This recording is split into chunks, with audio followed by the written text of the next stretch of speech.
আসসালামু আলাইকুম প্রিয় নবম ও দশম শ্রেণীর শিক্ষার্থীরা, তোমরা যারা সামনে এসএসসি পরীক্ষা দিবা, তোমাদের গণিতের দ্বিতীয় অধ্যায় সেট ও ফাংশন 2.1 থেকে আজকে আলোচনা করব।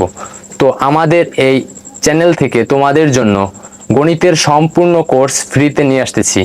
তোমরা যারা গণিতকে ভয় পাও, গণিত নিয়ে দুশ্চিন্তা করো, তোমাদের জন্য এই গণিতের ভয় কাটাতে আমাদের এই চ্যানেল সর্বক্ষণ তোমাদের পাশে আছে। তোমরা ধারাবাহিক মেনটেন করে আমাদের ভিডিওগুলো দেখো, তোমাদের গণিত নিয়ে কোনো জড়তা থাকবে না। আর ভাইয়া, আমি বলতে পারি যে তুমি যদি আমাদের এই ভিডিওগুলো সম্পূর্ণ দেখো, তোমার সৃজনশীল 60 থেকে 70% কভার হবে এবং তোমার এমসিকিউ 80% প্লাস কভার হবে, 80% প্লাস কভার হবে। আমাদের এই কোর্সটার সম্পূর্ণ ভিডিওগুলো যদি তুমি ধারাবাহিক মেনটেন করে দেখো, তো তোমাদের প্লাস নিশ্চিত করতে আমাদের এই কোর্সগুলো দেখো সম্পূর্ণ ফ্রিতে। পরিশ্রম তোমাকে কখনো ঠকাবে না, তাই ধারাবাহিক মেনটেন করে আমাদের ভিডিওগুলো দেখো, একটু কষ্ট করে দেখো, ভালো একটা রেজাল্ট তুমি পাবে। ভাইয়া চলো আমরা আজকের পড়ায় যাই।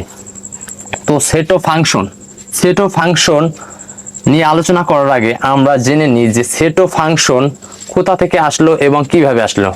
সেট ও ফাংশন কোথা থেকে আসলো এবং কিভাবে আসলো।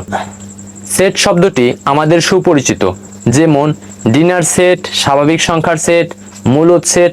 এই সেট সম্পর্কে প্রথম ধারণা দেয় জার্মান বিজ্ঞানী জর্জ ক্যান্টর। এই সেট আমরা যদি বলি, সেট কাকে বলে? বাস্তব জগতের সুসংজ্ঞায়িত বস্তুর সমাবেশকে সেট বলে। তো এই সেট নিয়ে আজকে আলোচনা করব। দেখো, সেটকে সাধারণত ইংরেজি বড় হাতের অক্ষর দিয়ে লেখা হয়। দেখো,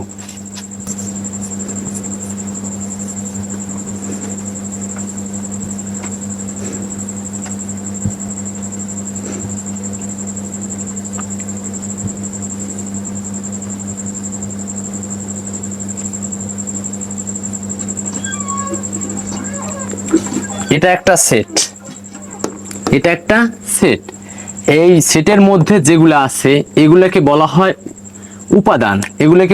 কি উপাদান? এইটা মনে রাখবে ভাইয়া, প্রতিটা আলাদা আলাদা একটা উপাদান। তো সেট লিখতে দ্বিতীয় ব্র্যাকেট দিয়ে সেটটা আটকানো থাকবে এরকম, আর বড় হাতের ইংরেজি অক্ষর দ্বারা সেটটা লেখা থাকবে। এই সেটকে দুই ভাগে ভাগ করেছেন।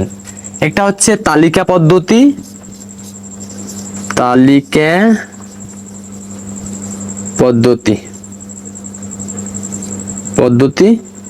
আর একটা হচ্ছে গঠন পদ্ধতি।